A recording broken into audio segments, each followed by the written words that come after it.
Hello everyone.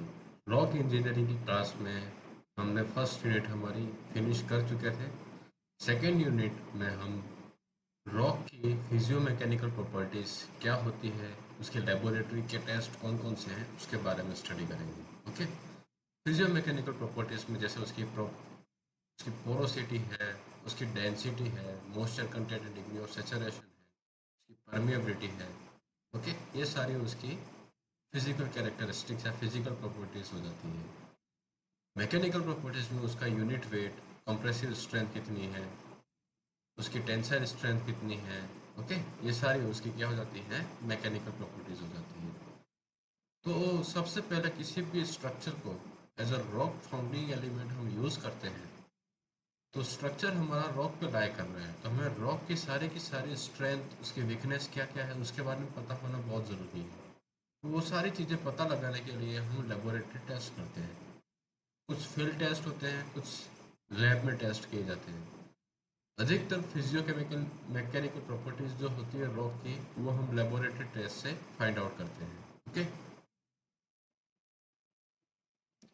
The strength and deformation properties play a very important role while designing the structure in rock. Rock के अंदर या rock के ऊपर कोई भी स्ट्रक्चर डिजाइन करते हैं तो उसकी स्ट्रेंथ और डिफॉर्मेशन प्रॉपर्टीज जो होती है, स्ट्रेंथ हम कैसे फाइंड आउट करते हैं, उसकी टेंसाइल स्ट्रेंथ कितनी है, उसकी कंप्रेसिव स्ट्रेंथ कितनी है। और डिफॉर्मेशन प्रॉपर्टीज किसी भी फ्रैक्चर जोन या फिशर या डिसकंटिन्यूटी के अलाउंग वो शेयर में फेल कर रहा है कि नहीं कर रहा है, उन सारे प्रॉपर्टीज के बारे में प्रॉपर इवेल्युएशन होना बहुत आवश्यक है। अगर नहीं है तो हमारा स्ट्रक्चर एक अनसर्टेन बिहेवियर को शो कर सकता है, मतलब जो हमें पता ही नहीं है उस तरह के बिहेवियर को वो शो कर सकता है। ठीक है।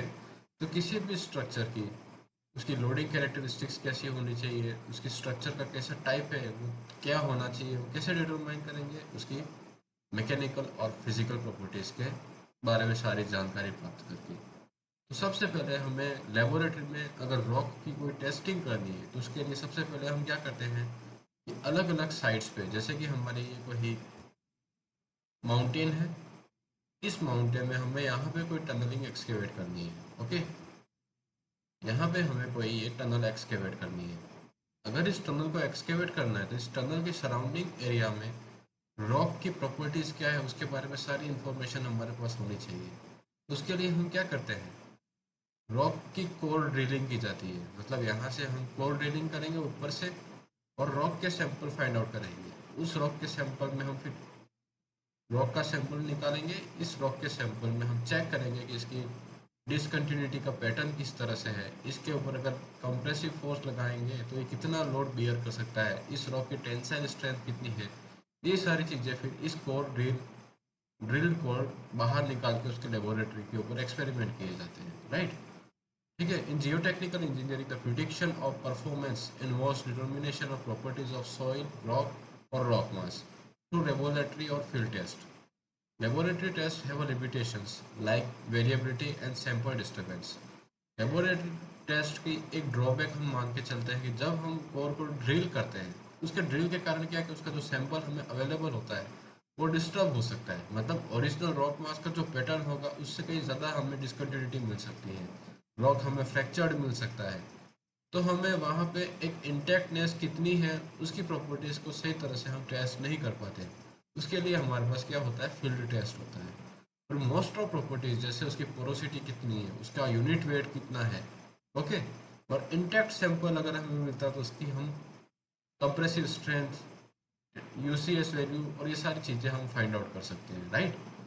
The limitations includes the poorly defined boundary conditions, no uniform, non-uniform and high strain rate imposed during testing and inability to control drainage conditions. इन कारण से हमारा लेबोरेटरी टेस्ट जो होता है उसके कुछ लिमिटेशंस हम रखते हैं। ठीक है। तो सबसे पहले है कि जैसे कि हमने कोई ये रॉक सैंपल दे रखा है, इसमें हम ड्रिल करके यहाँ पे ड्रिल करके सैंपल फाइंड आउट करते हैं। ओके। जिसे हम कहते हैं rock Koring and logging. Logging क्या है कि उसको मतलब हम स्टोर करते हैं। फिर एक बॉक्स होता है, इस बॉक्स में हम इस तरह से फ्रेम्स बनी रहती है। ठीक है। यहाँ पे उसकी नंबरिंग की जाती है कि इसकी डेप्थ 0 से लेके 100 सेंटीमीटर मतलब 1 मीटर तक की है। ओके।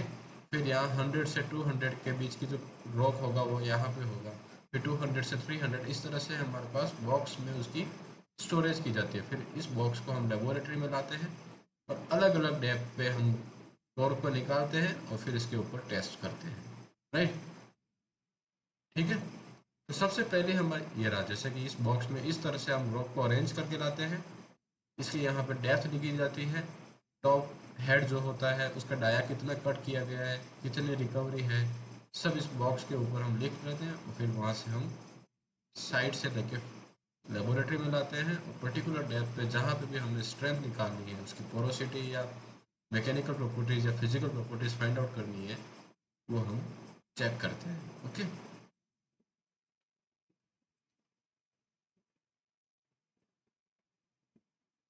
तो physiomechanical properties of rock. Physiomechanical, the rock material is basically aggregate of what? Mineral, and it may contain just single mineral or multiple minerals. जैसे कि हमारे ग्रेनाइटिक रॉक होती है, वो किससे बनी होती है? क्वार्ट्स के बनी होती है। उसमें मेन कंपोजिशन किसका होता है? क्वार्ट्स, फेल्ड्सपार और हॉर्नब्लेंडे। इनके कंपोजिशन से हमारा ग्रेनाइटिक रॉक बनी होती है। The performance of rock mostly depends on their physiomechanical characteristics. Rock का परफॉर्मेंस अंडर स्ट्रेस कैसा होगा, अंडर ड्रेनेज कैसा होगा, वो उसकी फिजियोमैकेनिकल प्रॉपर्टी कैसी है उसके ऊपर बहुत ज़्यादा निर्भर करती है। जैसे strength of rock is depends on physicochemical composition. In addition to this the strength is also depends on the method of testing, sample size, geometry, test procedure कैसा है, लोडिंग रेट कितनी है अपनी, कन्फाइनमेंट स्ट्रेस कितना है, degree of saturation कितना है, इन सारे पैरामीटर के ऊपर स्ट्रेंथ ऑफ रॉक क्या होती है, डिपेंड करती है। उसके बाद है कि फिजियोमैकेनिकल प्रॉपर्टीज जो होती है of same rock type may be very drastically from place to place, even point to point on same geological formations. क्यों? क्योंकि रॉक की जो प्रॉपर्टीज है वो सेम होगी, पर उसमें जो डिसकंटिन्यूटीज और क्रैक्स होंगे वो प्लेस टू प्लेस क्या होंगे, चेंज हो जाएंगे। तो उससे क्या है कि वो रॉक जो है वो उसका जो बिहेवियर है अंडर स्ट्रेस वो भी क्या होगा, चेंज हो जाएगा। Right, the in the field the stress mostly compressive in nature and usually it is attempted to reduce the tensile stress of accumulations। ठीक है ना। The rock behave mostly as a brittle material when the confined, but it may behave as a ductile plastic when high confining pressure is acted। तो कुछ physio mechanical properties होती है। सबसे पहले है फिजिकल प्रॉपर्टीज। फिजिकल प्रॉपर्टीज में उसके mineralogical compositions कैसे हैं, स्ट्रक्चर कैसा है, उस रॉक में मिनरल से उसका टेक्सचर कैसा है, क्रिस्टलाइन है या एमोर्फस है, ये उसकी फिजिकल प्रॉपर्टीज कहलाती है। उसकी स्पेसिफिक ग्रेविटी कितनी है, डेंसिटी कितनी है, उसका यूनिट वेट कितना है, ओके, पोरोसिटी कितनी है, वॉइड रेशियो कितना है, moisture content, degree of saturation, उसकी परमिएबिलिटी कितनी है, उस रॉक में स्वेलिंग प्रॉपर्टी कैसी है, रॉक एनाइसोट्रोपी है, आइसोट्रोपिक है, अगर उसमें इलेक्ट्रिकल कंडक्टिविटी है कि नहीं है, ओके, थर्मल प्रॉपर्टीज कैसी है, मतलब थर्मली इंसुलेटेड है या थर्मली कंडक्टिव है, ओके, ये सारी उसकी फिजिकल प्रॉपर्टीज हो जाती है। मैकेनिकल प्रॉपर्टीज में रॉक का elastic modulus, deformation modulus, Poisson's ratio को हम फाइंड आउट करते हैं। देन सेकंड हमारी यूनिएक्सियल कंप्रेसिव स्ट्रेंथ होती है, टेंसाइल स्ट्रेंथ होती है, शेयर स्ट्रेंथ होती है, पॉइंट लोड स्ट्रेंथ होती है, और रॉक की हार्डनेस कितनी है, मतलब उसकी रेजिस्टेंस अगेंस्ट एब्रेशंस और स्क्रैच कितना है। ये सारी उसकी मैकेनिकल प्रॉपर्टीज होती है। इनको अलग अलग एक एक टॉपिक को हम डिस्कस करेंगे। राइट, तो सबसे पहले फिजिकल प्रॉपर्टी है हमारी density, unit weight, specific gravity, okay, and water content. तो सबसे पहले यूनिट वेट क्या होता है। द डेंसिटी और यूनिट वेट ये सारे लगभग सिमिलर कंसेप्ट हैं। The density of rock is represented as a rock of mass of rock per unit volume. मतलब इस रॉक का वेट कैलकुलेट करो, W डिवाइडेड बाय इस रॉक का वेट कितना है, ये तो W हो गया, और उसका वॉल्यूम कितना है, V। तो डेंसिटी जो होगी वो क्या होगा mass of rock per unit volume. As a unit weight of the rock is the weight per unit volume. The highly porous rocks and relatively poor arrangement of grains are usually have relatively less density. अगर rock की जो grains का arrangement है वो बहुत ही हैपेजार्ड है, मतलब बहुत ही वेरिएबल है, कहीं यहाँ पे कोई पार्टिकल मतलब वेल अरेंज्ड नहीं है, तो उसकी डेंसिटी हमें क्या मिलेगी, कम होगी। अगर क्रिस्टलाइन रॉक है, हर क्रिस्टल जो है वो वेल अरेंज्ड है, तो उस टाइप की रॉक की जो डेंसिटी होगी वो हमें क्या मिलेगी, ज़्यादा मिलेगी, राइट। तो रॉक की डेंसिटी कैसे डिफाइन करते हैं, mass of solid divided by volume, जिसे अपन रो एस से रिप्रेजेंट करते हैं। Unit weight of the solid gamma s को रिप्रेजेंट करते हैं weight of the dry rock sample divided by true volume. Okay, true volume signifies the grain without pores and fissures include. Unit weight of solid लेते हैं, मतलब जैसे ये हमारा rock का अगर हम डायग्राम, एलिमेंट्री डायग्राम बनाते हैं, तो मतलब यहाँ पे हमारे क्या होंगे, कुछ ग्रेन्स होंगे। ओके, इन ग्रेन्स का ही अगर वॉल्यूम कंसिडर करते हैं, इसका जो वॉइड्स का वॉल्यूम है अगर उसको हम नेगलेक्ट करते हैं, इन ग्रेन्स का जो वॉल्यूम होता है वो क्या होगा, ट्रू वॉल्यूम, जिसे हम वी से रिप्रेजेंट करते हैं। और उसका टोटल वेट निकालेंगे ड्राई रॉक का, तो वॉइड्स कैसे होंगे, एयर होंगे, एक एयर का कोई वेट होता नहीं है। ओके, तो ड्राई वेट जो होगा रॉक सैंपल का डिवाइडेड बाय ग्रेन्स का जो ट्रू वॉल्यूम होता है, उससे हमारे पास यूनिट वेट ऑफ सॉलिड्स आता है। मतलब इन ग्रेन्स का जो यूनिट वेट है वो हम फाइंड आउट कर सकते हैं। बल्क यूनिट वेट में जो वॉल्यूम होता है वो ट्रू वॉल्यूम ना लेके हम टोटल सैंपल का वॉल्यूम लेते हैं, जिसमें वॉइड्स को भी कंसिडर करते हैं। ओके, जिसे हम क्या कहते हैं, वी नोट से रिप्रेजेंट करते हैं, right. Average bulk unit weight अगर किसी हम इम्पोर्टेंट रॉक मास हम देखें, तो ग्रेनाइटिक रॉक होगी तो उसका एवरेज यूनिट वेट कितना आएगा, 27 किलो न्यूटन पर मीटर क्यूब, राइट। बसाल्ट होगा तो उसका सबसे मैक्सिमम होता है 30 किलो न्यूटन पर मीटर क्यूब। नीज होगा तो उसका 27, मार्बल का 27, छिस्ट का 26। ओके, एंड हार्ड कोल होगा तो उसका 15 किलो न्यूटन पर मीटर क्यूब होता है। Okay, the water content of rock specimen can be calculated. क्या water content of the rock specimen can be calculated by dividing mass of pore water to the total sample। मतलब इस sample के अंदर क्या होगा, voids होंगे, और assume करो कि इस वॉइड्स में क्या है, वाटर है, राइट। अगर वॉइड्स का वॉल्यूम पता है, वाटर की डेंसिटी पता है, इस वॉइड्स का वॉल्यूम वीवी होगा। ओके, वीवी, वाटर की डेंसिटी क्या होती है, रो डब्ल्यू। रो डब्ल्यू का मतलब क्या होता है, weight of water upon volume of water, right. Weight of water divided by volume of water. Volume of water कितना है, वीवी। तो इससे हमारे पास mass of weight of water कितना आ जाएगा, रो डब्ल्यू इंटू वीवी। तो dividing the mass of pore water, mass of pore water कितना हो जाएगा, पोर वाटर में कितना वॉल्यूम में वीवी है, into rho W divided by mass of sample. Mass of sample हमारा जो आएगा वो ड्राई मास ऑफ सैंपल कितना आ जाएगा, डब्ल्यू। ठीक है ना। इन दोनों का जो डिवीजन होगा वही हमारे पास क्या आएगा, वाटर कंटेंट आ जाएगा। For the determination of porosity, density, saturation, for determination of porosity and density, the saturation and caliper techniques, saturation and buoyancy technique, mercury displacement, grain specific gravity techniques are usually used। In techniques का use करके हम porosity और density को find out कर सकते हैं। Okay, तो next है, हम डेंसिटी पोरोसिटी को फाइंड आउट करने के लिए हम क्या, सेचुरेशन एंड बुओयेंसी टेक्निक को यूज़ करते हैं। ये जनरली किसके लिए एप्लीकेबल होता है, नॉन फ्राइबल कोहेरेंट रॉक के लिए, मतलब इंटेक्ट टाइप की रॉक जो होती है उसके लिए हम इसको यूज़ करते हैं। तो उसके लिए सबसे पहले हमारे पास जो अपरेटस रिक्वायर्ड होंगे वो कौन से होगा, oven, desiccator, vernier, vacuum saturation equipment, sample container, balance, immersion bath और वायर बास्केट। इन सारे इक्विपमेंट का इस टेस्ट में यूज़ किया जाता है। तो सबसे पहले हम क्या करेंगे कि जो भी हमारे पास सैंपल है उसको अच्छी तरह से वॉश करेंगे, सारे के सारे डस्ट को रिमूव किया जाएगा, और फिर उसको हम सेचुरेट करने के लिए 1 घंटे के लिए पानी में रख देंगे। ठीक है, फिर वायर बास्केट जो था, mass of wire basket in submerge हम फाइंड आउट करते हैं, जिसे M1 कहते हैं। फिर जो सैंपल है उसको उस वायर बास्केट में रख के इमर्जन करते हैं, फिर उसका वेट कैलकुलेट किया जाता है तो वो M2 आता है। फिर determination of mass of container which should be clean and dry with the lead होती है, उसके साथ उसका वेट M3 है, और फिर सारा का सारा ये जो सैंपल है वो उसके अंदर रख देते हैं, और फिर वेट कैलकुलेट करते हैं तो उसका वेट कितना आता है, M4। जो वेट हम वापस रखते हैं तो ड्राई होना चाहिए, मतलब उसकी सरफेस ड्राई रखने के लिए हम क्या करते हैं, उसको क्लॉथ से साफ कर देते हैं, राइट। फिर M4 को हम क्या करते हैं, ओवन ड्राई करते हैं। ओवन ड्राई करते हैं 30 मिनट्स तक। उसके बाद हम क्या करते हैं, उस सैंपल को, ड्राई सैंपल को हम वापस वेट करते हैं तो उसका वेट आ जाता है M5।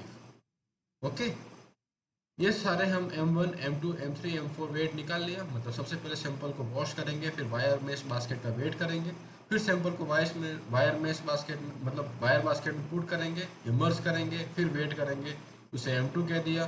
फिर हम क्या करेंगे कि उसको मास कंटेनर में पुट करेंगे, फिर उसको साफ करेंगे, वेट करेंगे, ठीक है।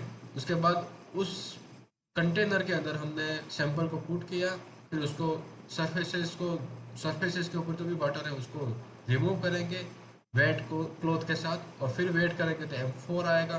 देन आफ्टर फिर हम उसको ओवन ड्राई करेंगे फॉर 24 आवर्स, ठीक है। फिर the place the sample in desiccator for cooling for 30 minutes. Okay, then again weighted this dry sample for, and उसको हम कह देंगे M5। ओके, इस तरह से हमने सारे वेट निकाल दिए। फिर सेचूरेटेड सबमर्ज मास निकालेंगे M2 माइनस M1 से, सेचूरेटेड ड्राई मास निकालेंगे M4 माइनस A3 kg से। ओके, एंड ड्राई मास हो जाएगा हमारा M5 माइनस M3।